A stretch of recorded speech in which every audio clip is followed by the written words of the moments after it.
السلام علیکم ملګرو. در بنگلاديش شاکیب الحسن دی چې د په یو فنکشن کې یو خپل فین ته یو زوردار تپړ ورکړی دی. ویډیو کې تاسو لښکاري چې په مخ یې ولا ډیر مضبوط پړک ورکړی دی. شاکیب الحسن حواله سره د اټیټیوډ حواله سره الریډي تاسو په مختلف قسم ویډیوز کتلی وي. اکثر امپایر سره د دلانجه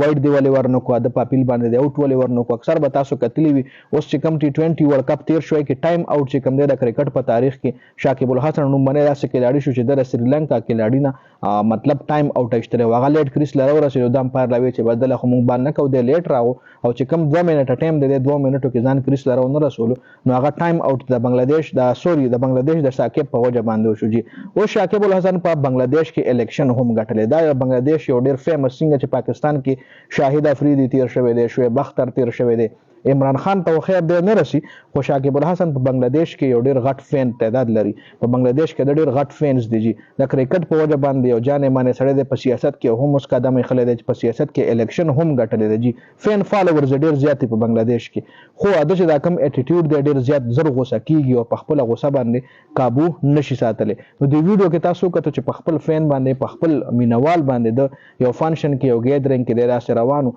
او د رش په وجه باندې غوسه شوی چونکه هغه ولا هیڅ نه دی ویلي لکه مطلب دا غره طرف څنګه چې د استرالیا او د پاکستان سیریز جی کې حسن علي پسې چې आवाज وکړو چې راه چې تعالی د کیچ نیولو چلو خیم راه چې خلک کیچ څنګه کوي چې چل الله خیم او حسن علي غوسه شو ورغه ور پسې چې دا چا आवाज وکړو روزه بهر روزه خو وراله چل نو حسن علي هم په خپل جذباتو باندې قابو نو ساتل. دغه رنګ شاکیب الحسن لکه حسن علي پسې خو بیا مواز شو خو د پسې چا هم आवाज نو کړي او بس د غوسه شو راشي کتل یا وټه ورسه هم کتلی دي هغه په وجه غوسه شو په خپل مینوال په فین باندې گزار کړي دي په مخې والله یو تیزه شټا خبر کړي ده چې دا په میډیا باندې ډیره زیاته خورځي. شاکیب الحسن اټیټیوډ چې کم دی دا هم په میډیا باندې تاسو مختلف ویډیوز کې بکتلی